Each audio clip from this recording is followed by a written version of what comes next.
Thank you all for coming to the second in our series on Aquatic Meditations, which is part of our year's theme at the Franklin Humanities Institute on water.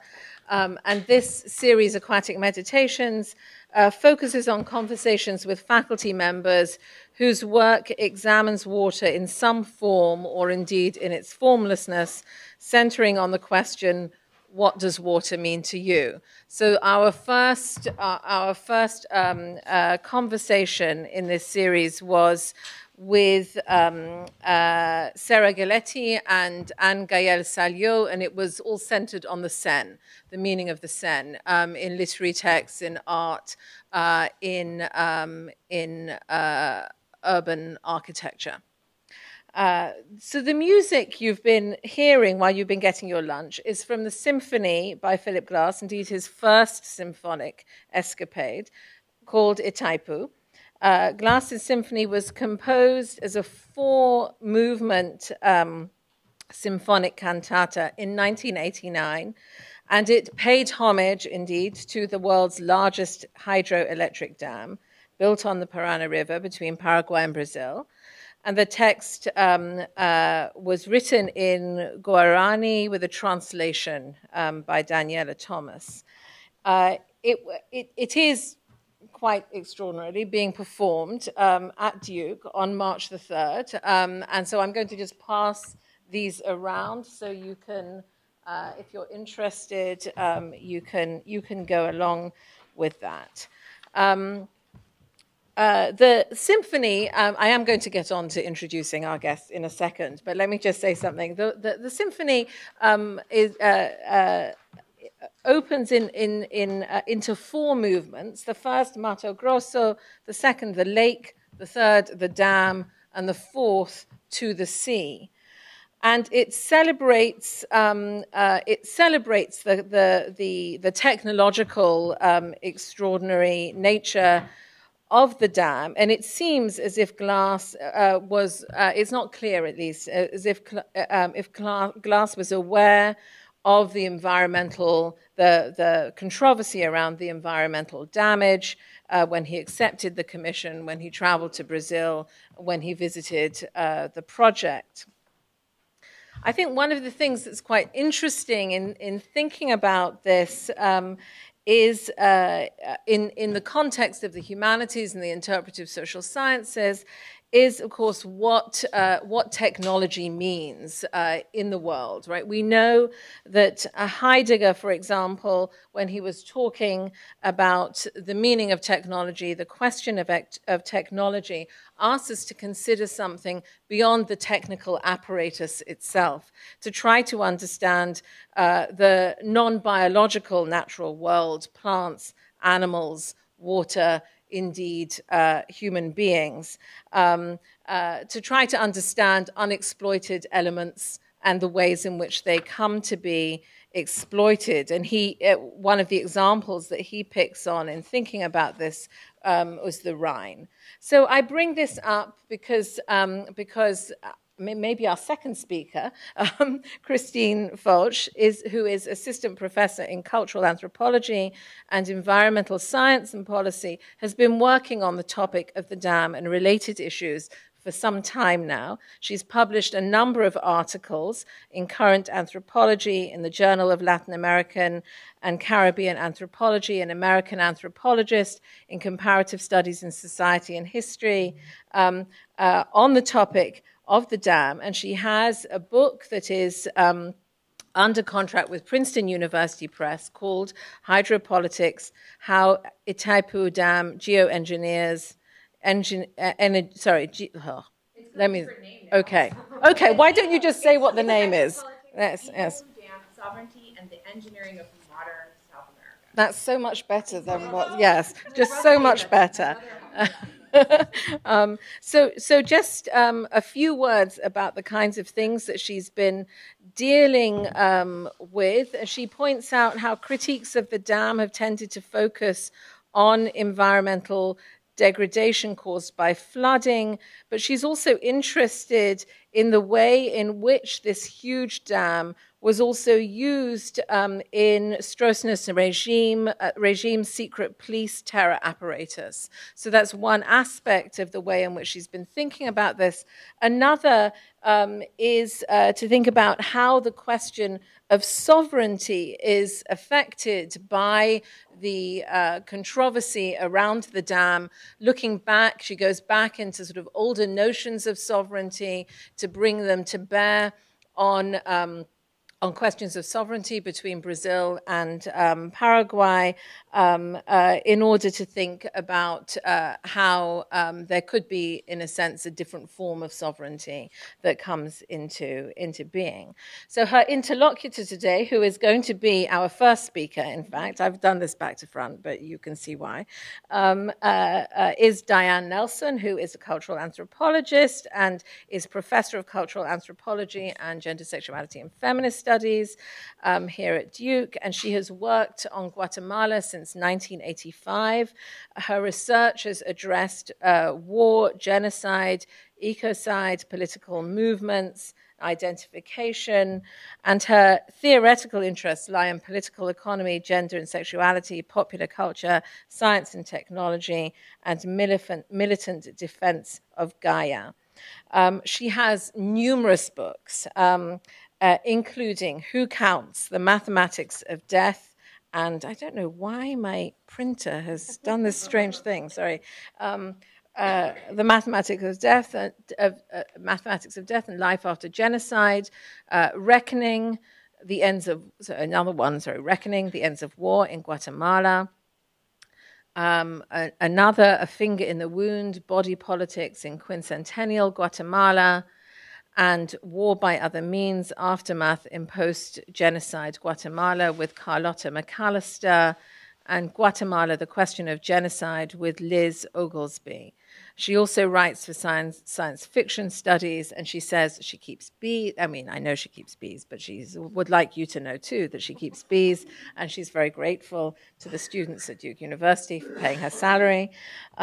She's really a fascinating writer in so many ways. The work brings up all sorts of questions. In her latest work, for example, around testimony, around the questions of how one goes about thinking about the archive and evidence in relation to something like genocide, where, in a sense, the point is to destroy all evidence and all record of what it is that's been going on. She looks at some of the problems in the way of sort of quantifying how one might think of questions of repair in relation to genocide.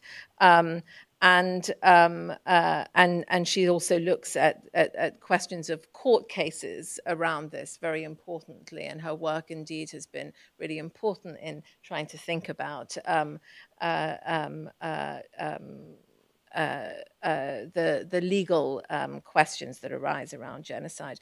More recently, her work has turned to matters aquatic, from thinking about water and feminism and the elemental and the environmental.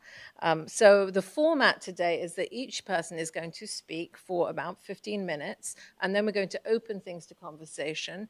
I want to acknowledge that there is no polite way of eating a sandwich around an intimate setting like this, so we will just all agree to ignore each other's food falling out of our mouths, etc. And with that, Diane. I also want to make a land acknowledgement that we are on territory of the Siouan, the Lumbee, and the Catawba people, and also to make a water acknowledgement that we are surrounded by the Eno, the Neuse, the Haw rivers, Golan, New Hope, and Ellerby Creek, and that lovely little unnamed stream that meanders through campus. And I also want to acknowledge that today in the Mayan calendar is 8. There's two ways to say the word, ben or eh. And eh represents a conduit, a reed, sort of like a river reed, which for many people who keep Mayan time, think about that as something that conduits between air, land, and water. But reeds are also what are used for weaving. They weave mats, and mats are where you sit when you come together for conflict. So it seems an auspicious day for doing some of the work that we're doing. And the glyph itself has sort of, it has an image of the reed. It has kind of like the storm clouds above it, and then there's a horizontal line, and that represents an altar. And so the reed is also represents a space where you would come together for ritual practices of payment, of thanks, of giving something back, and reciprocating the things that we have received from the world. So I want to start with this quote from, see if you guess who it is, our literary people. Say you are in the country, in some high land of lakes. Take almost any path you please, and 10 to 1 it carries you down in a dale and leaves you there by a pool in the stream. There is magic in it. Yes, as everyone knows, meditation and water are wedded forever. Anybody know this is? Maybe this? A very watery book. So here I want to think about water and meditation through a couple of vignettes. And I've been thinking about water because, there's this Anthropocene going on. Although I do want to sort of follow Jason Moore and Donna Haraway to think about it more as the Capitalocene, right? Because it's not all the anthros in the world who are responsible for the devastation that we're facing.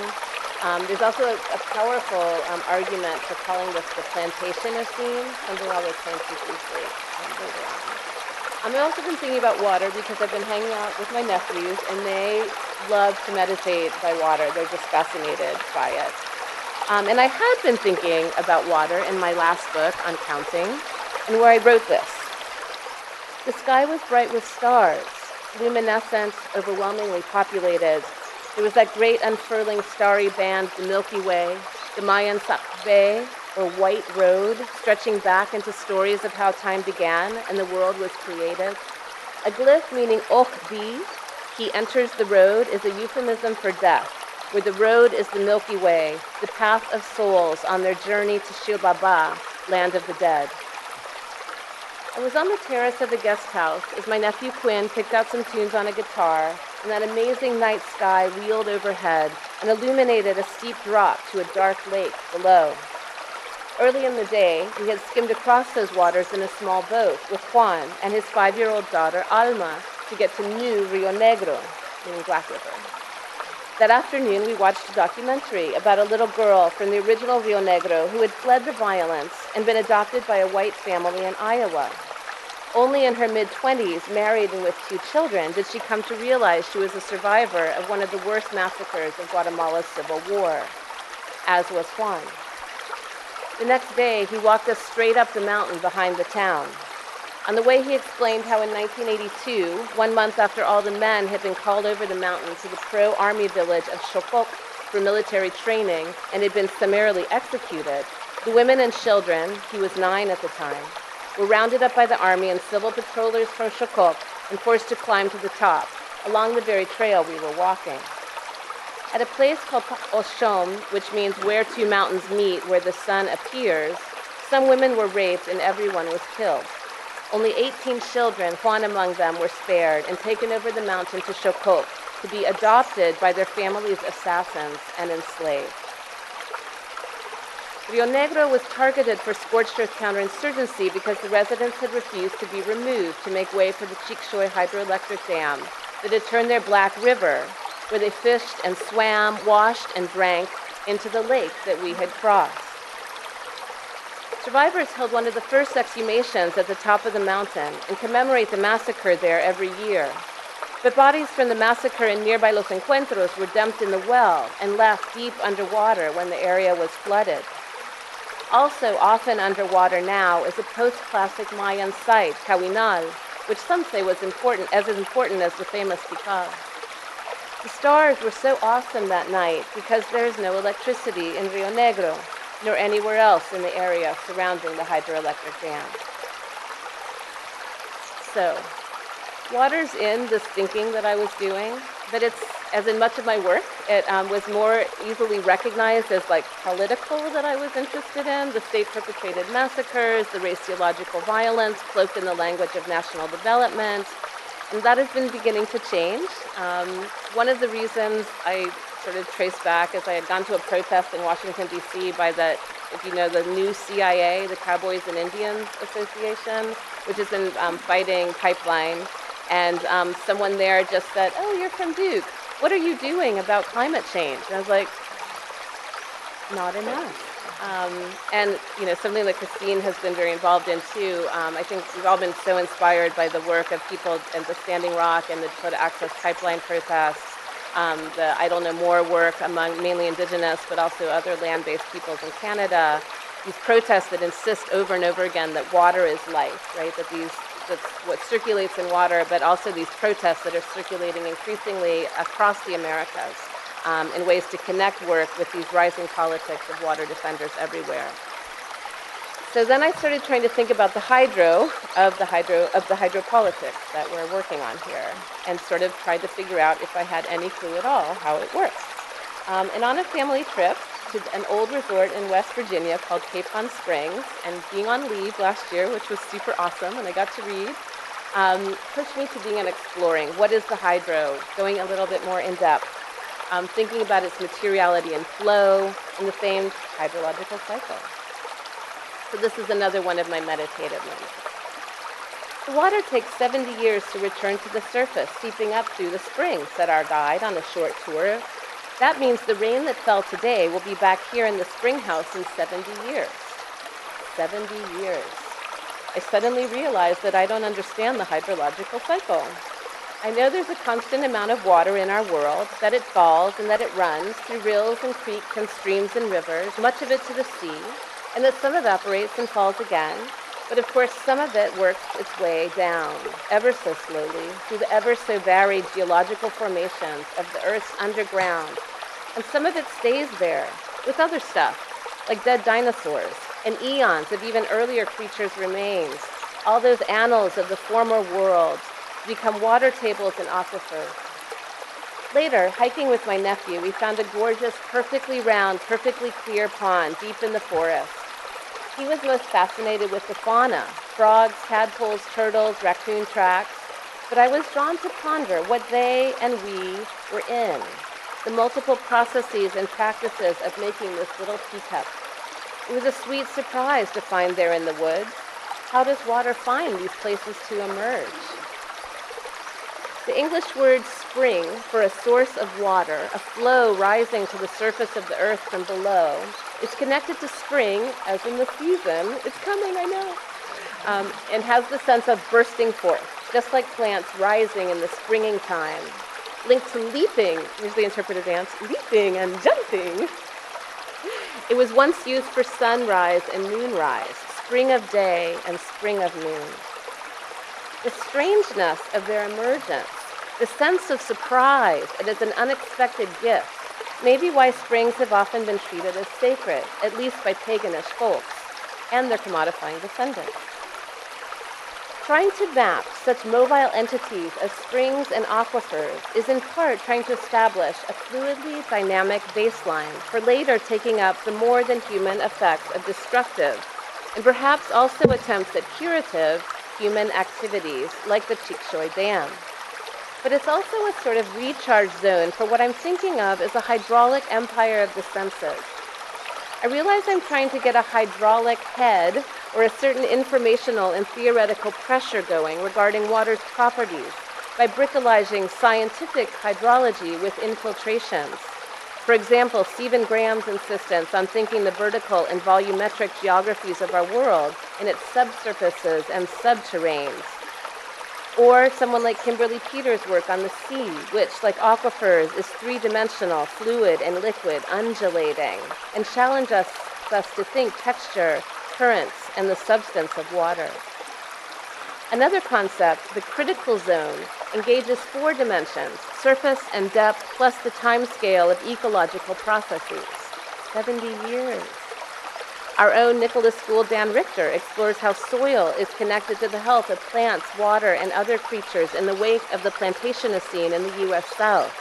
He attends to the effects of a way of acting on the land, here specifically what cotton did, to people through displacement of Native Americans and enslavement of Africans, and then debt bondage of other poor people through sharecropping, to land via the dramatically eroded and decapitated soil horizon, to insects and animals and soil and water through the arsenic meant to poison the boll weevil, to riparian life by diverting rivers for irrigation.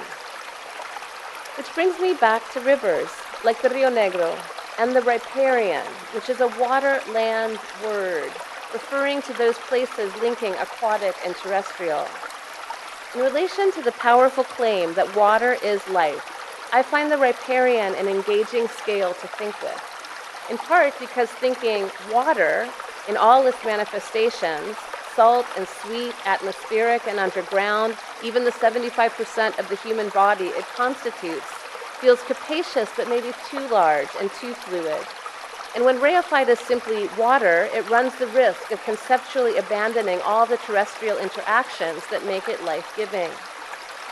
The river, as a particular form of water, helps maintain manifold interconnections.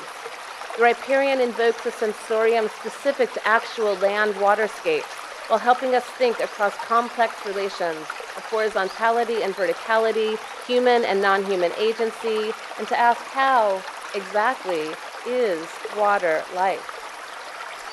Rivers serve as natural pathways for multiple kinds of transport and communication, moving through beings and worlds at different altitudes, latitudes, and scales as they course through different temporalities. The old saw that we never step into the same river twice, right? A la Beth Covinelli, they foreground the relation between life and non-life, because water may be life, but it is not itself alive.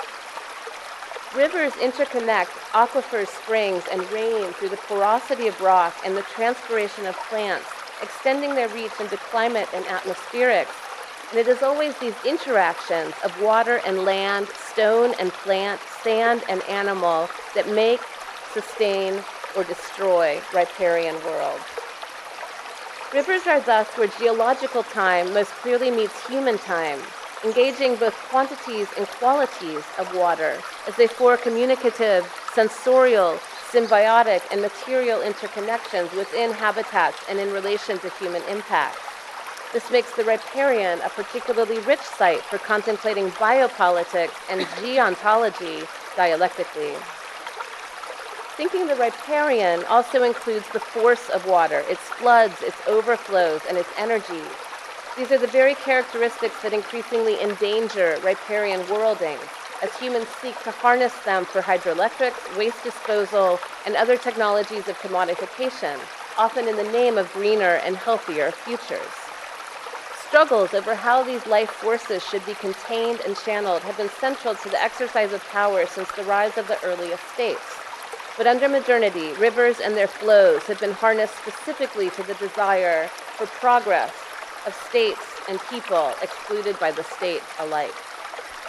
But the riparian also meanders through, off, and outside the Cartesian grid, mocking the territorial and jurisdictional boundaries of states and nations, and throwing into question what counts as local or global cause and effect. In the Americas, this marks rivers as subaltern and often indigenous bodies of water, features of the landscape that resist the renamings and rechallengings of those who came afterward. Riparian worldings are key sites of decolonizing as well as anti-extractive politics, reminding non-native anthropologists that many people relate to elemental beings who exist at a tangent to scientific discourse. Non-indigenous publication, Forest and Range, says, the stream and the riparian are so intertwined that we cannot effectively address either apart from the other. But Mayan linguist Ishmael Ambrosia Kuma Chavez suggests that some Mayan languages also represent this property of so intertwined. Rakan Ya, she says, means river, but its deeper meaning is the foot of the water, because something so much larger is there, a totality. So perhaps you could say it is the foot of the totality of all water, the rain, the springs, the power of its flow, end quote. The U.S. linguist Judy Maxwell expanded on this for me. Rakan Ya suggests the foot and the leg, she said. This is all one unit. Just think how a foot and a leg are quite substantial. It's part of a class of nouns that have to be possessed. They need a suffix. In other words, they only exist because of relation to something else, like body parts or members of a family, end quote. My last meditative story cycles back to the Mayan day sign E, which, as you remember, has the idea of an altar or something given back. As elementals go, fire and water seem pretty opposite, hard to think as intertwined. So I was surprised in my slow but ongoing quest to understand the Mayan calendar that there is a day, Toch, associated with both. The Grupo Tzotzil says Toch is the fire principle and the principle of reciprocity. It is also the energy of the springs and birthplaces of water, end quote. The day is also associated with paying debts, often cosmic debts, which is part of what links it to fire. In many Mayan ceremonies, offerings including candles, incense, moonshine liquor, honey, and other delicacies are burned. These are payments or thanks given in return for or in anticipation of gifts from the world.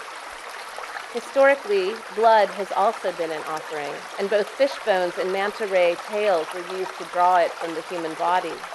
This is reciprocity. So that is a link between fire and these watery liquids. Another is the way lightning's fire accompanies rain. There is also a moment in the sacred book of the Popol Vuh, whose title references the reed mats where people sit to confer, when the Hira twins, Hunahpu and Ish Alamech, are burned and their ashes are thrown into a stream. There they reincarnate as fish. In turn, Barbara Tedlock reminds me that water is needed to grind corn and make tortillas, as fire is required to cook them. Tortillas, the essential food, remake the human in the most mundane and daily, as well as cosmological ways, as humans are, of course, made of corn. When I asked in Maya Ixil territory about the 3 new mega hydroelectric projects on the Xalbal and Cotzal rivers, one man said the ashes weren't even cool when they came in with those projects. One might say the electricity being generated is another shock doctrine connection between water and fire. Last summer, in the Maya Ixil village of Chel, I bought a traditional earring from Elena as a way to repay her for spending time with us, which is how I ended up in her kitchen as she struggled to put a small piece of bark surrounding 3 fuchsia bright threads through the hole in my ear. She pushed and pushed. She laughed and pushed some more. She called over her daughter, who also pushed with even more determination. To no avail. None of us wanted to admit defeat. She sent her daughter-in-law to get a sturdier implement, and after a bit she returned with, I swear, a piece of plastic from the dirty end of a broom. With more laughing, more trading off between mother and daughter, and more effort and some rather searing pain, they finally got it through and tied up the threads. I'm no longer wearing it because it did, of course, get infected. The kitchen filled with spectators and lots of laughter and surprise at my ear resisting their years of expertise. Such earrings, as you can see in their ears, are the traditional adornments of the Ixil women of Chahur. Older women may have 4 or more piercings per ear from their lobes up through the cartilage, each sporting a thick skein of threads with coins and other adornments dangling, sometimes reaching down to their chests. The thread, the coin, some dating back to the 19th century, and the other shiny pieces are, like the huipiles, the extraordinary hand-woven blouses these women are wearing, are signs of intricate relations of value. They are unique in all the world. As is Elena. She is one of only 2 survivors of the 1982 massacre in Chel. There the army took people one by one to the bridge over the river that runs and riffles through town and killed them, often by cutting their heads off with machetes, and then threw them over. Elena was 9, so they just threw her in. She survived for hours with broken bones from the fall and the watery force, surrounded by the bodies of her kin and neighbors, and then the army burned the village. This bridge has recently been rebuilt by the Xalbal Hydroelectric Company, which calls itself a good neighbor. Such public relations appears next to the river and the Mayan cross that commemorates the 92 victims. Elena gave testimony about her experiences in the trials of General Rios Montt, who was found guilty of genocide by a national court, also an event unique in all the world. She is also part of a local community hydroelectric that now runs off the river that almost killed her. And she is active in efforts to stop the transnational company from putting in more projects on the nearby Xalbal River. even more exciting, I think, is that she is part of a reconstituted human organization, which after the war is pulling together an older organizational form called the Mayan Council. And these are all people, the sticks or the bars that they're holding are the signs of their authority in this reconstituting, very indigenous form of power. And they're very ecologically involved. So this ends my meditations on hydropolitics. Diane, thank you for bringing us into Guatemala and into thinking about hydropolitics in its violence to people, to bodies, and to all kinds of living things. That was troubling, and I'm really glad that you brought it up because so much of the work that I'll be presenting today talks about violence on a different scale and in a different way, and yet I think it's really important to bring in individual human bodies and individual human stories into what states do with centralized power. So thank you. Ranji, thank you for inviting us to this conversation. Sarah, thank you for your able, everything that you've done. Where is she even here? She's running around doing things running around doing exactly. Everything. This is the point. So Sarah, thank you. And so thanks for this conversation. I look forward to having it. Sort of the conversation in between our texts, I think, will be interesting. And I love the fact that we opened with art. I just love, even unexamined, just feels like a really powerful grounding way to talk about the things that we're discussing today. So here I go. So in anthropology, which I'm sure everybody here knows, but I'm still going to say it, what we do in anthropology is this is what I tell undergrads. We take the foreign and we make it familiar, and we take the familiar and we make it foreign. And so what we do is we end up noticing, in this move, we end up noticing things that seem invisible to us or seem natural. And I want to do that, I want to make that move analytically for us today. And I want to do it with energy. So here's sort of the opening gambit, I'm going to say. I think much of our analytical categories and much of our 20th and 21st century thinking on political economy has been developed with an unmarked assumption that the energy source that is primarily used in a society is hydrocarbons. It's coal or petroleum, maybe natural gas, but it's coal and petroleum primarily. And that's the thing I want to make foreign. By making something else familiar. To help us understand why that might be the case, I'm going to turn to a statistic. So in North America, we derive 2/3 of the electricity we consume. So this is from the EIA. This is not hippie anthropology numbers. This is U.S. Department of Energy numbers. 2/3 of the electricity we consume in North America comes from fossil fuels. So petroleum, carbon, coal, and natural gas. And this majority dependence upon fossil fuels for electricity runs across global regions. In Europe, in Africa, in Asia, 2/3 to 3/4 in the Middle East, 100% of the electricity gets generated by fossil fuels, by burning fossil fuels. There's one exception. South America. In South America, 2/3 of the electricity generated comes from renewable energy sources. And this is principally hydro, which is what we saw also in Guatemala. This means that renewable energy and hydropower, hydroelectricity in South America is not an alternative source of electricity. It is what powers industrialization. And we can talk wonky numbers about how that breaks down across the continent. But I want to ask, what does this matter to politics and economics? If most, or in the case of Brazil, 70% of its electricity comes from hydro, or all, in the case of Paraguay, 100% of its electricity comes from hydroelectricity. How does this matter to politics and economics? And what does this teach us about fossil fuels, about hydrocarbons, about what we sort of don't necessarily, what seems invisible or natural to us? So I explore these questions through an ethnographic case study of Itaipú Binational Dam in a forthcoming book entitled Hydropolitics, lots of words. I like the words that they have now. And today draws from some ideas that I develop in the book. So I want to conceptualize hydropolitics just a little bit. The first major part of the argument is that materiality matters.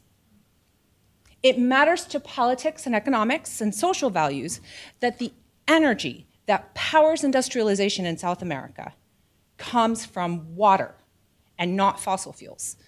Here are some ways that that might be the case. First, water has other and arguably much more important uses than electricity. Unlike fossil fuels, which primarily are used for extractive purposes around energy. So things like agriculture, hygiene, obviously drinking, but even industrial processes depend upon water. Second, the temporality of production and consumption is really important in hydroelectricity. Hydroelectricity has to be consumed the instant it is generated. You don't store it. You can't keep a pile of hydroelectricity like you can keep a pile of coal. And that means that what you do is that there is a constant coordination of supply and demand. Third, the spatialization of supply and demand. So not just the temporality, maybe David Harvey would say space-time. The spatialization of supply and demand. Places of consumption and generation are linked through permanent high-tension power lines. This means you can't decide if you don't like the consumer to sell it somewhere else. And in a situation like Itaipú Binational Dam, which is on this border between Paraguay and Brazil, it means that these places of consumption and production are linked across borders and across asymmetrical borders. Usually, when I talk about hydropolitics in Itaipú Dam, I talk about how the dam converts water to current, the political valences of engineering and infrastructure and politics. But today I want to try something different and much more controversial. This is arguably the most controversial part of the research I've done. I want to talk about not how the dam converts water to current, but to currency. So this is going to get a little geeky, but I think it's in the geekiness that the controversy arises, and it's through the geekiness that systemic violence is masked and justified. So here are some important basics to know about the dam. This is the world's largest hydroelectric dam in terms of energy production. It's enough to power a third of the state of California, or like 7 or 8 North Carolinas. The energy is owned 50-50 between the two countries, but you can see that these countries are clearly unequal in size and demand, and so the consumption of the dam operates a little bit differently. Brazil, through Eletrobras, its public utility, purchases 93% of the electricity to meet more than 17% of its demand, meaning that it buys a lot of Paraguay's half. Paraguay just consumes 7% to meet something around like 80% of its needs. All of this is governed by a treaty, not a contract. And so treaties have to do with international law and legal standards. And this is one of the places where sovereignty impinges upon this dam and how this dam rewrites sovereignty. This treaty was signed in 1973 under 2 military governments. That is important. It helps us understand the political violence that accompanied the dam. And the financial arrangements that I'm about to talk about expire in 2023, the 50th anniversary of the dam, which means all of this is up for grabs. And it's being renegotiated in a different context. So the treaty specifies that two financial principles. First, it specifies that this is a not-for-profit dam. It's a government-owned dam, therefore it's supposed to benefit the nation and develop the nation. That's why we flooded world-class waterfalls and killed lots of people. So it's not for profit. And second, it requires financial equilibrium, which means there's no hoarding and no excess, and no sort of loss. Itaipú also is a binational organization, which means it's a state of exception outside of the legislatures and the controllers of either country, which means all of these numbers that I'm talking about are actually not under the oversight of national budget offices, and they're also secreted within the dam, which is part of what makes it challenging to obtain it. So, given the two financial principles I said, the not-for-profit and the financial equilibrium, the question about converting water to currency is how to price the electricity. But the real question is how to make money. How do you make money, and what does this reveal about water and the hydropolitics of mega infrastructure? So this is a question, what accumulation strategies can be legally embedded in the finances of the dam? That's not hypothetical. This is like everybody talks so that we don't fall asleep. So how do you legally derive revenue from a dam? Ideas? Sorry? I said legal. There's an operative word. That's why it's bolded. Right. So one way might be through energy sales, but one of the obvious strategies is energy rent,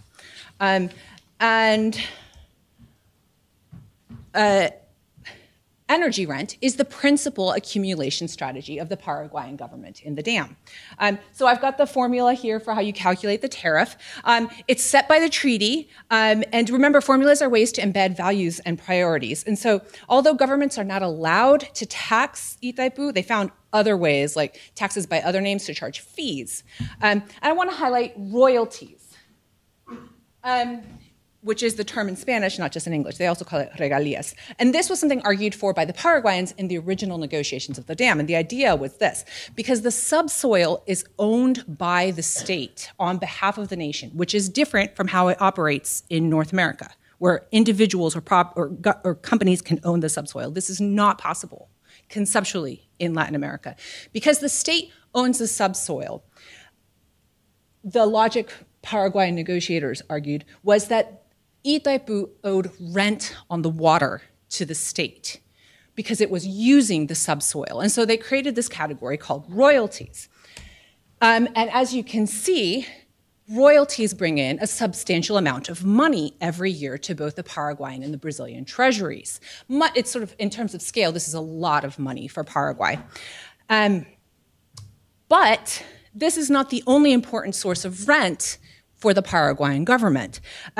So lots of the electricity is Paraguayan electricity is consumed in Brazil, and per the treaty, Eletrobras compensates Paraguay for Paraguayan electricity ceded to Brazil. The language is important. It's compensation, not payment, cession, not selling or exporting.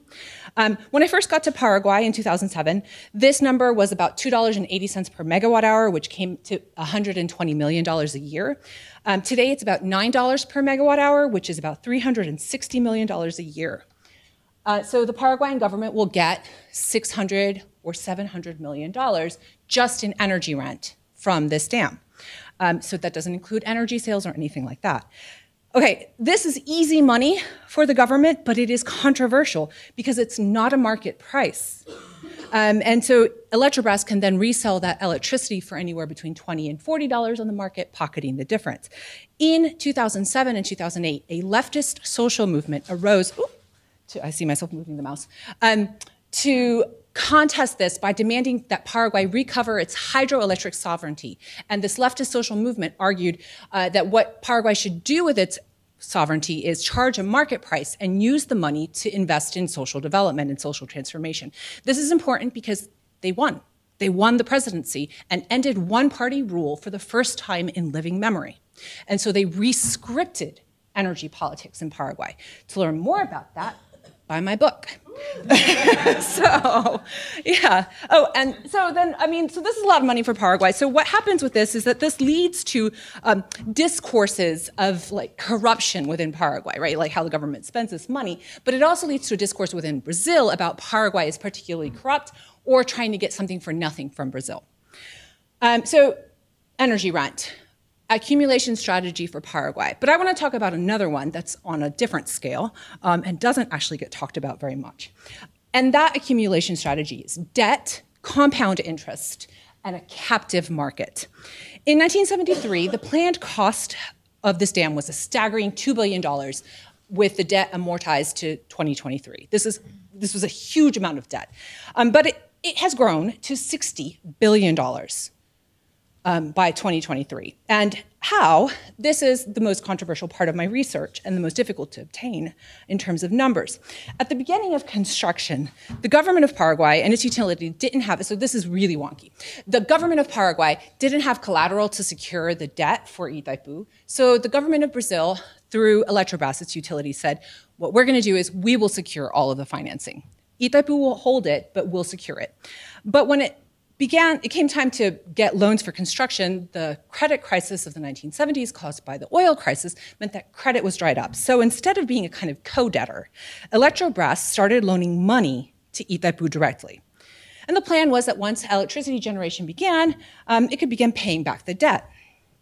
Unsurprisingly, construction delays meant that energy generation started later. It was supposed to start in 82 or 83. It started in 84, and sales started in 85. But those years of delay with outside of the grace periods and with no income did not compare to what happened in 1985. In 1985, I beg your pardon, so according to official Itaipú published documents, when energy sales started in 85, the directorate board decided to charge $10 per kilowatt for the electricity because Eletrobras, the primary market for the energy, argued that the Brazilian consumer just could not afford a higher rate. The tariff of $10 fell below the minimum necessary to cover operation costs and interest rates on construction loans, in violation of the formula in the treaty. Eletrobras's rationale for this was that the Brazilian industry was in an exceptionally vulnerable moment, and anything higher would just put the electricity above the market price. And the hope was that the following year, with more turbines, the rate would be raised and more money could be brought in. But the following year, Eletrobras officials argued the same thing, and they kept the rate at $10 per kilowatt, as opposed to $16 per kilowatt, which is what Itaipú technocrats maintained would be necessary. And they kept the rate depressed for a decade. And so, even as inflation drove up wages and as interest drove up the debt, raising the minimum price necessary to break even, the tariff was intentionally discounted, and a loop emerged. Eletrobras sold the vast majority of the energy produced by Itaipú, of which it was a partial owner. It then paid Itaipú for that energy. Itaipú then paid its bills to its creditors, including Eletrobras. But Eletrobras officials were instrumental in setting the price that Itaipú would charge for the electricity and insisted that a lower price be paid, ensuring that Itaipú would not be able to meet its obligations. The debt grew, but not equally among Itaipú creditors. By pure coincidence, the creditor whose debt grew the most in the first decade of energy sales was Eletrobras. At the beginning of 85, $4 billion of the total principal of $9 billion was owed to Eletrobras. In 1992, which is the first year all turbines are operating, the total principal had doubled, or almost doubled, to $16.9 billion, of which $8 billion was owed to Eletrobras. And the ascent continued in 1995. $15.4 billion of the $19 billion debt belonged to Eletrobras. So it went from 46% to 89% of the debt belonging to Eletrobras. Factoring in interest, the total to be paid would be $60 billion.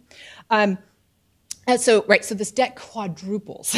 And perhaps a foreign investor or privately owned company might have balked at seeing insufficient debt payments year after year, wondering whether there would be a return on the principal plus compound interest as it grew. Itaipú might seem too risky, but for the Brazilian electricity company, with the backing of the state in the energy sector and the spectacular growth of the Brazilian economy at the time, this was great business. Eletrobras was guaranteed to be paid back, even if the debt had gone from $4 billion to what it eventually will be paid back, which is $36 billion, because it enjoyed monopoly control over the electricity market. Yes, there are obvious conflicts of interests in that Eletrobras was instrumental in setting the energy price below what was needed to meet its interest rate. But to whom could anyone appeal?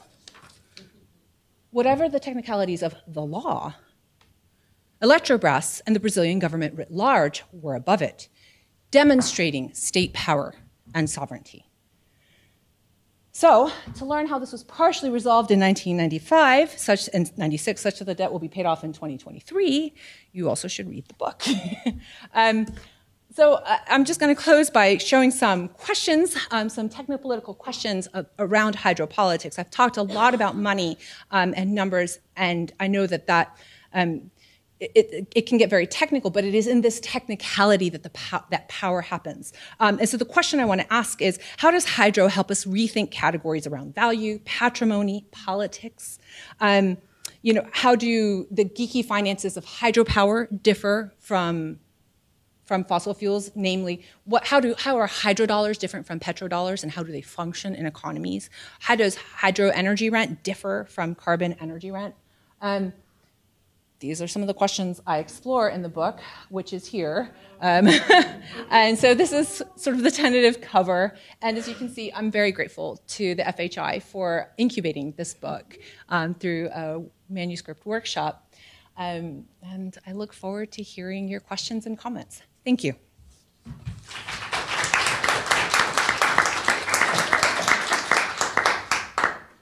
And this is the dam, an aerial shot that I took out of an airplane by pure chance. Thank you. That was a question. Yeah, I guess this might fall into the geeky wonk section of questions, but you're discussing one of the technicalities of how I guess it was the Paraguayan government could get money out of the dam when they are supposed to operate for nonprofit, and you said that they own the subsoil. That's right. I guess I'm just curious what that term means. Like, does it just mean land, or does subsoil mean something different technically, and how that difference matters? This is such a great question, and I'm glad that there are people who work on other parts of Latin America in the room, because I think that this, although this is sort of a general comment, I think it operates differently in different places. Right. So the idea in the United States, if you own, like, this is like the Beverly Hillbillies. If you own land and you shoot it and oil sprouts up, it's your oil, right? Like, I don't know why that image comes to mind, but that's how it works here, right? In Latin America, the topsoil is yours, but what is underneath the topsoil, and how deep that is, of course, is contested, but what is underneath the topsoil belongs to the nation. And the state, on behalf of the nation, has the responsibility to steward the resources of the nation in patrimony on behalf of the nation. And so this is why there are concessions for oil extraction in Latin America, as opposed to just selling land to an oil company.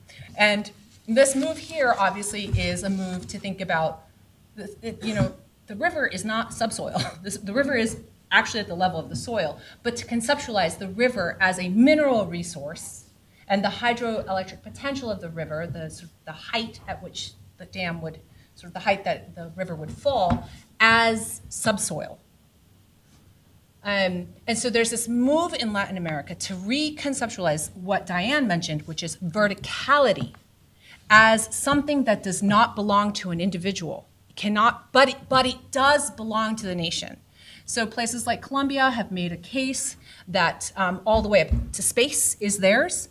And since across the equator, this is where you get satellites in geostatic orbit, all these countries across the equator are making an argument that that's actually their territory, and all of the satellites that the US and Russia put up there are actually on their territory. I mean, who knows how you can battle that out, but there are these moves made to try to identify subsoil, which used to be gold and silver, but sort of move it to other kinds of natural resources. So, yeah. I don't know, Diane, how does it, Guatemala, I have subsoils. Yeah, no, I wish I were as wonky as you. But it is very much this question of, like, and as it is in the U.S. as well, right? That's around right. some of the sovereign questions about indigenous territory, and this ownership is extraordinarily complicated. And in some ways, this is why I'm finding water so fascinating to think with, because we do often just think about that one horizontal line that goes out to a horizon. We don't think about all of the verticalities, right? And the hydrological cycle kind of forces that back into our head, as do fossil fuels, right? Yeah.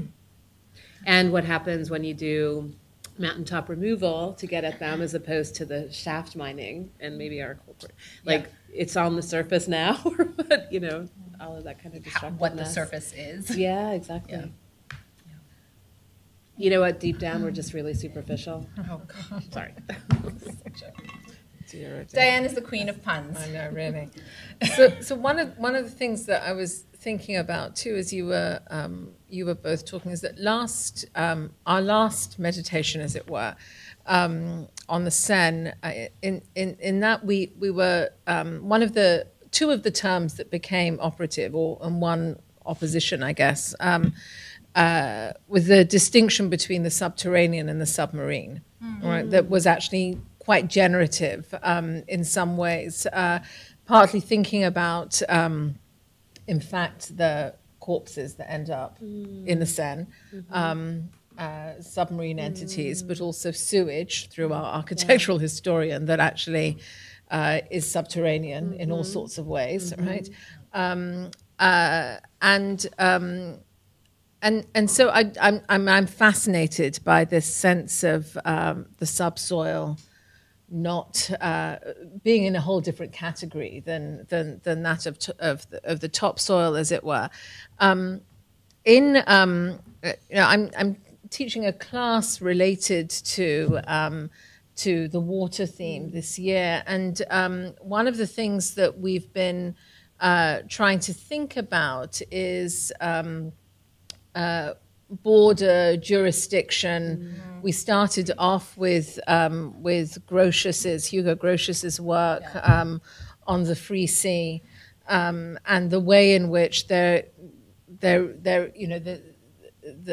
is this sort of manufacturing of an idea of the free sea, also for economic reasons, right? In that text, it's very much about giving the Dutch the right to move through the sea freely in order to colonize territory and resist the dominance, in fact, of the Portuguese and Spanish in this regard, who claim jurisdiction of the waters in different sorts of ways. So I'm interested in this sort of thinking, particularly in terms of the elemental that you were bringing up as well, how it is that there is a kind of philosophy of the aquatic, I suppose, that emerges that has legal implications and then economic implications, right? That tie in all these things like the elemental, right, in ways that we don't necessarily suspect. Or that, again, reminds us how terrestrial so much of our thinking is, even as obviously water metaphors, are flow through many of our ways of thinking and being. And sort of how to think that in ways that are sufficient, and not only to these questions of states, sort of trying to figure out who owes what or how do we make money off this thing, but how are we going to confront the dangers of climate change, right? How does one... There can be no one that does that, right? It has to be many, and it has to be thinking at these other kinds of realms, right? To think the atmospheric, to think sort of what's underground, all of that, draining of the aquifers or the transformation of them through fracking, for example. Like it's so unperceivable, precisely because of these questions of like, what is sub and what is not, which I think hooks in with Gosha's question about how does the great derangement occur, and it feels like it's invisible to so many of us. Right. It's hard to see fracking until your water catches on fire. Folch, the great derangement, who was here last semester and was talking about some of these issues for those of you. But the sub so often, becomes sub-perceptual too. Yes. I wonder if one of the things that I wonder if we're much more aware, right, of the political valences of water in a pop cultural way, I think, now than we were maybe 40 or 50 years ago, in general, in places that are not water scarce. But I wonder if, the claim I made, which is that, we've used fossil fuels increasingly for, and combustion of some kind for energy generation in the Capitalocene. That makes us incredibly attentive to the terrestrial. And Ryan has an interesting paper that he should write about the function of coal in Luther. and the Protestant As in Reformation. Martin? Yes, as in yes, because coal was the financing for indulgences, right? I mean, so at the very so incredibly important moves have been made based on burning and things that don't move on their own. But now that we've aware of climate change and global water wars, all of a sudden we're finding it really hard to hold water, right? Because water moves. Water is about potentials. Water flows. By definition, there is a cycle. Every single water molecule in our bodies was like somewhere else before, right? Like we ourselves are made of the things that dinosaurs were made of in the water itself. And it becomes, it's interesting that we now have to go back to 15th and 16th century thought on oceans and seas to try to help get at the way that people were very seriously thinking about the properties of water. You can do something with water that you can't with land. You can move over land, but you can move through water, right? And so that quality actually has political and economic ramifications, as Grotius was writing about, but not just, right? And so I don't know, that's one of that's what becomes difficult here, right? So in this river that I work on, the Paraná, the question is not like, can I drink this water?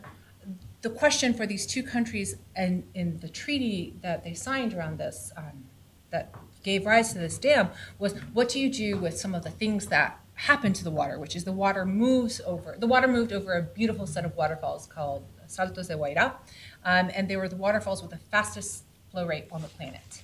And what they did was they destroyed them by flooding them in the reservoir. And so both countries sort of made a claim to the waterfalls because they were pretty and majestic. And it was that quality of the water, not its agricultural quality, not its like drinking quality. It was the movement of it, a very particular kind of movement of it that was of interest, right? And so I think that's one of the questions that's raised through what you're calling aquatic meditations. What aspect of water, and how is water different from land, and what can you do to that? Yeah, and can I just say something in return to that quickly? I loved what you said about water is obviously used for many other things, unlike coal, which is just so poisonous, or oil.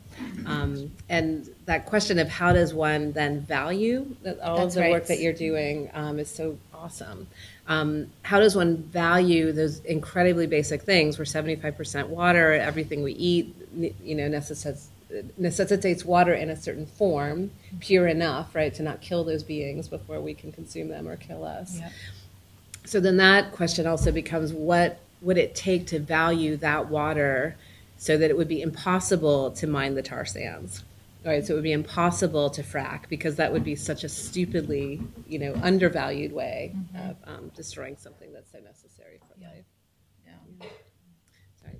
This might fit into the category of thinking aloud rather than a comment or a question, but you guys both use an incredibly wide range of sources, and you both are fluent in indigenous languages. And I was wondering, and it's very interesting to see you're talking a lot about quantifying things and how to determine the value of things under changing circumstances. And I'm wondering how important alternative ways of defining value, whether they're coming from indigenous people or others, might be able to play into these situations? So I think, I just want to clarify, I don't speak Guarani. I studied it for a while and then didn't end up using it because the people I worked with were political elites. So not only did they want to speak Spanish, they wanted to speak English with me for a couple of reasons. One was to show off that they spoke English, or German, but I didn't speak German. And another was to keep the conversations we were having private, because they're right. So I'm talking about billions of dollars of financial movements, right? Like that's money, and it's controversial. And so some of these things people wanted to keep quiet in some ways.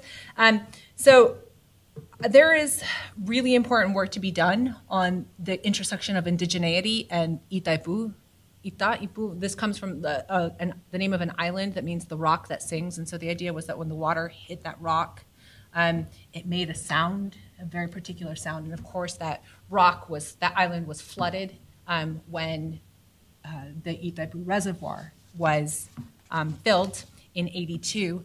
But I haven't done that work. I haven't done enough of the work on how this figures into indigenous cosmologies. There's some work being done on it, but there's more to be done. And in how this fits into the genealogy of major movements around dams within Brazil. It particularly does, because a lot of people cut their teeth on Itaipú and then really worked on the dams in Amazonia. So my move has instead been to think politically about it within sort of the traditional halls of power, where indigenous notions of value are, they come in when you have a social movement powerful enough to unseat one party rule. That's where you can get that kind of movement or those kinds of conversations happening. But so that's the sort of the kind of questions that I think about, but I think this is really important. Diane? Yeah, and I will also go into confessional mode that there are 22 Mayan languages in Guatemala, and because so much of the politics that I had understood to be what I was working on, we're thinking about those people as genocide victims, as laborers, as indigenous, but also sort of as a national sort of question. I have actually worked with so many groups that I have a tiny bit of like 4 or 5 of the languages, and what is happening now is I'm working more in the Maya Ixil area, again, as I'm starting to learn that language, but I have also not had time and energy or made them to get that kind of knowledge. I have had help of these wonderful linguists and people who are pushing me to think a lot more about what happens when you learn those languages, right? And again, that's something we use a water metaphor for, right? Fluency comes from to flow. And what is contained in those multiple kinds of worldings, to think with, you know, Marisol de la Cadena and Mario Blazer and some of these other people who are really trying to help us push beyond, you know, taking things as a standing reserve in Heidegger's sense, or thinking of these things as resources rather than fellow travelers, rather than ensouled beings that make decisions about your world, just as you make decisions about theirs. And so we're actually having discussions about this in our department now, like, how does one think about the modern, stemming people through the modern, you know, people who have been, you know, violently pulled out of those life worlds and put onto plantations, or, you know, working in construction, or all of these other ways in which indigenous people in the Americas have been taken out of those relationalities and reciprocities, and the labors and struggles to take some of that back, which is part of what I've been following for the last 30 years. So that, yeah, there's a huge questions about, and, you know, the ways in which so many feminists, for example, like Carolyn Merchant or Sylvia Federici, saying that we all used to be land-based in the ways that are now more identified as indigenous ways of living, and we were forced to forget that, right, through the death of nature or these, you know, Caliban and the Witch. But there's still so many ways in which obviously we are totally land-based, and how can we remember those forms of valuing? And I've been thinking about this a little bit too through the just that word of the savage, this big problematic anthropology word of like, how do you speak of the other?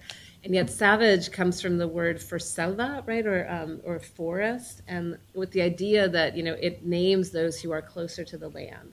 And so much, well, Bruno Latour and so many other people talk about, like, the mark of modernity is you get away from the land, right? And you are not controlled by the world around you and its climate. You instead, you know, live in your own little bubbles. And obviously the production of those bubbles is what has led to the Anthropocene. And so how can we, sorry, this is Levi-Strauss too, how can we come back to a more savage way of thinking that acknowledges our utter interrelations with these landscapes and these worlds? I don't know if that it all gets thinking aloud with you. Right. Yeah. It's very interesting to hear you both talk about that, because I think, you know, that one of the books that we've been looking at in the class, or at least an extract, is Cesare Casarino's Modernity at Sea, former Duke PhD. You know, and and he's a literary scholar, right? He writes on Moby Dick, in fact, on Conrad quite a lot, and on Marx. And I was thinking, Christine, particularly when you were talking, hearing your talk right after Diane's, about the question of value and how we understand what value is. And you emphasized money, right? Rather than value, or indeed rather than capital, right? I mean, although you went back to this term, the capitalocene. But one of the things that he's talking about there is, I think in his reading of the Grundrisse, so it's a particular moment in sort of early to mid Marx that he's interested in. Cesare Caserino, this is.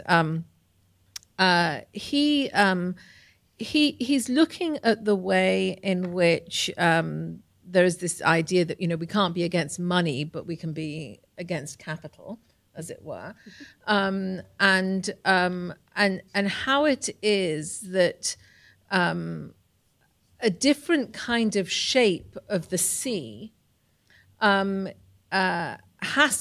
informs, in a sense, how capitalism begins to develop, right? And that there is this. It's partly this idea that even though we sort of know that capitalism works within a logic of exchange value and then the creation of surplus value, there is still this idea of use value that remains. But but once we're in a system of relations that is capitalism, that use value is always going to be a back formation, right? But it's quite interesting to sort of think about this in relation to your question as well, right? Is there a way of retrieving use value through the aquatic, through a relation to the aquatic that of course has been written, but hasn't been quite as overwritten as territory, right? Yes. So I'll just sort of throw that out there. That makes me think of somebody who was on my dissertation committee and who wrote a little bit about these kinds of questions. Fernando Coronil, who wrote about his book, The Magical State, has to do with oil and Venezuela. And he was an anthropologist. He interviewed basically like all the living presidents of Venezuela because they were family friends of his. I mean, it was that kind of a book. And it came out in like 1993. I think it was 93. And so he, rather than talking about the Grundrisse, he talked a lot about Capital Volume 3 in terms of thinking about how do you think about use value and the material. And his argument was that, he made a very strong argument about this, rooted in what Latin America helps us think about capital. So if you think about, so when we talk about capitalism here, we can talk a lot about exchange value, we can talk a lot about the creation of surplus value, but when you are physically located in Latin America, the materiality of extraction is not occulted, and it has to be dealt with, right? So Latin America's insertion is not as a part of finance capital. It is as something that is extracted.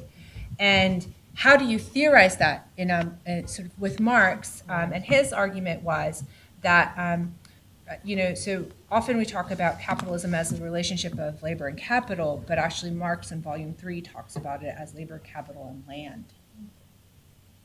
And it's this triad that is fundamental to how capital actually works, and so you should read his book. But I think that so when you touch on use value, I think it's really interesting how use value becomes sort of background noise, whereas it insistently reinserts itself, right? It won't go away, and the crisis of the Anthropocene is one way that we're seeing use value insistently force itself, but it's not the only way that materiality and use value isn't only material, but that comes to the fore. And so I think that thinking about where does land actually, how is land a social relation? And one of the things I think is that water is a social relation. I don't really know what it means beyond that. It feels like, I can't get my mind around that more than that. But water is a social relation, and what that might help us understand about capital, I'm still trying to work out. But I think that it feels important. There's an amazing person who hasn't published very much yet. She's a graduate student in Canada named Janine McLeod, and she's been thinking and has an amazing talk online about these relations between capital and water. And one of the things she says that I think is really lovely is that what capital does is accumulate, right? That's what capital is. It gets more and more. But then it also atomizes, right? It atomizes humans. It atomizes people's relation to land and water. And she says what water does is that it's always about diluting. And, you put anything in water and it dilutes. It's about connecting, through those cycles and the flows. And she says, this line that has now become almost de rigueur, and was, when you were talking about popular culture, I remember which one of the James Bond films where they thought it was going to be about organizing, to corner the market on oil, but it turned to be someone who was stealing all the water. Bolivia one? Yeah, the Bolivia one. It was not, it's the one before it's Skyfall. It's the second, Daniel Craig. Anyways, and it was that was the mark, right? Where it felt like, that kind of popular culture is seeing the importance of water in this kind of new way. And so, if the problem of the 20th century is the color line, it obviously continues to be for the 21st century, but it's also the water line, right? Who is going to have access to it, who is not. And so McLeod is saying, well, on the one hand, we could see, the coming Third World War is going to be about water, right? Who has access to the aquifers, who's able to sort of maintain crops and different things. Move through the ocean. Yeah, or move away from flooded or drought-stricken places to another place. That's what so much of our world is seeing right now. But she said, what if we try to think of the coming regeneration of the world through thinking like water, right? Through resisting that kind of accumulation as a watery sort of formation, which is maybe more philosophical than actually actionable at the moment.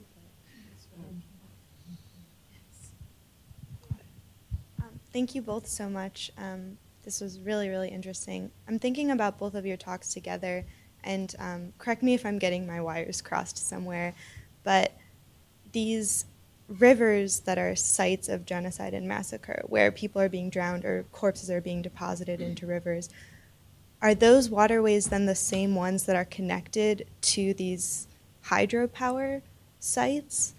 And if they are, how do you think about death in the sight of water as then literally flowing into these energy creating and electricity creating processes?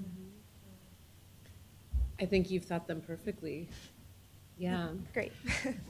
I mean, what's interesting about that little town that Elena lives in is that they have a community-run local hydroelectric plant on that same river. I mean, it's 300 yards from that picture that I showed you where she was thrown.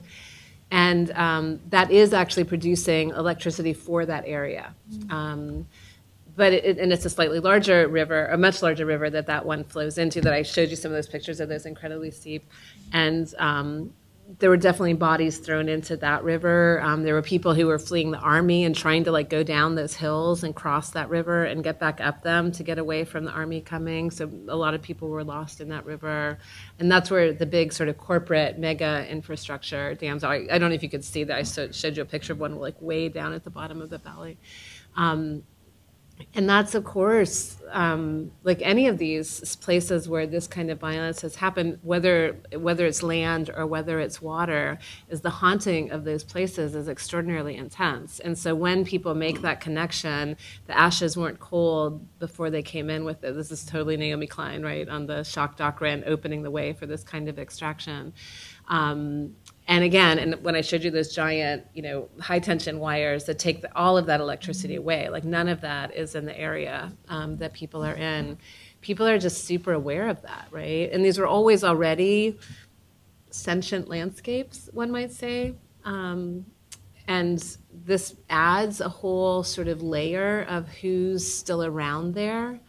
Even if the bodies were pulled out, after like the army left and the people who'd been able to flee came back and did something with those bodies, those wrong spirits are definitely there.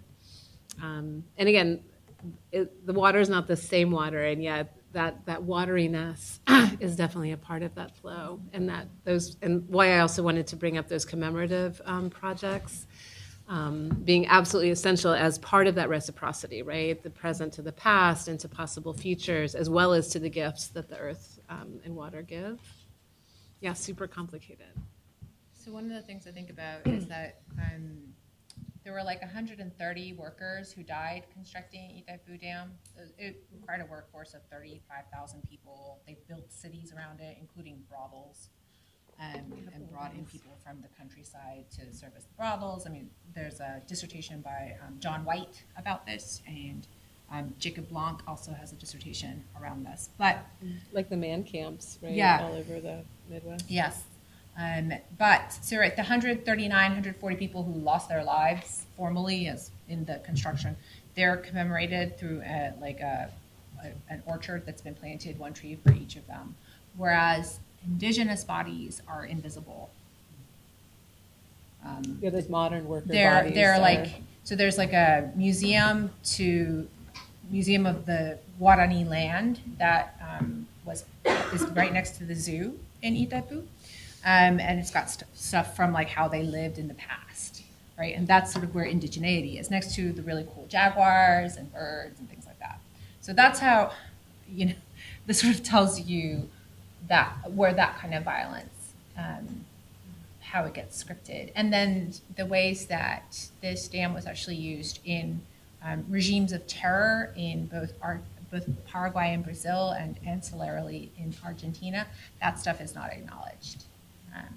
But once your book is out, it cannot be forgotten. There's an article that I wrote on it in when I was just finishing up my dissertation in American Anthropologists. It felt really important to talk about how human rights abuses happened through the dam and over time through the dam. What's also so complicated about this, to go back to sort of capital and modernity and use value, is that like all of us want electricity, right? That's right. Like I used it, we're all enjoying it. It had to come from somewhere. Where does it come from? You can say people are duped into, buying into some of these development projects. It'll bring a road. They promise a school. They promise, all those things that progress and modernity are supposed to bring. And with electricity being one of them, right? And so hydroelectrics have this incredibly complex relation to desire, right? The desire to live outside of being always worked on by, oh, it's dark, I can't read anymore. Oh, it's cold, I can't do anything but shiver. How to sort of think about those kinds of relations, and as well as the like sacred water and different things. And I mean, there's this incredible way in which that history of throwing bodies into the water in 36 years of civil war in Guatemala is marked linguistically, is that when you're about to like do something that could get you hurt, instead of people saying careful, they say aguas, they say water. Like, look out, water. And I was like, why do you say water? Like, that's such a weird thing, like, don't cross the street, the car's coming. And people were like, we think it comes from that, like, be careful because you're going to be killed and thrown in the water kind of thing. And I was like, really? Like, that's in language? Gosh. And speaking of the sort of development, so to dar agua, to give water, is also understood as a slang for killing someone. And I don't know if this harks back to the mafia, like our president, things like that, but I once saw an Army Day parade in which there was a float, and the float had soldiers with an actually working pump, like pumping water for these little white kids who were dressed up like indigenous kids, and they're like holding the water, and it's like the army gives water to the people, it's part of this counterinsurgency hearts and minds thing. And this friend of mine was like, that's a double entendre, right? That's this really morbid pun of like, at the same time they're killing you, they're bringing in this development. And so to me, within that linguistic twist is all of what you just asked about, right? That also... Sorry.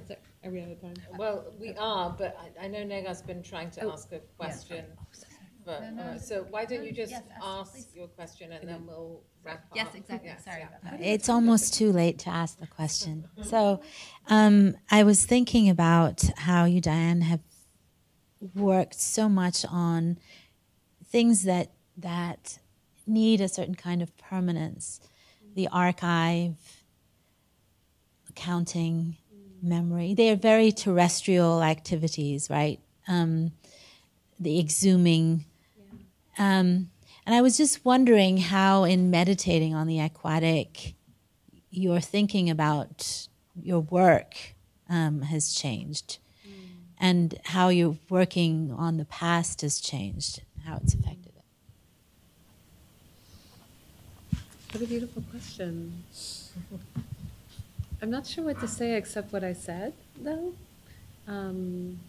I think it's changing my writing practice, actually. I'm sort of, maybe I'm getting lazy in my old age, but I'm less interested in being like, I need to tell you this, and I'm going to back it up with this. I just kind of want to tell stories that bring together some of these experiences of flow. But I have to meditate on that. Thank you for that question. Thank you. What is? No. No? We have plenty to talk about after. So I think we should close. Okay. Well, maybe people can continue with informal conversations now, but we are past our time. So thanks everyone for coming. Thank you both very much. Thank you for hosting us.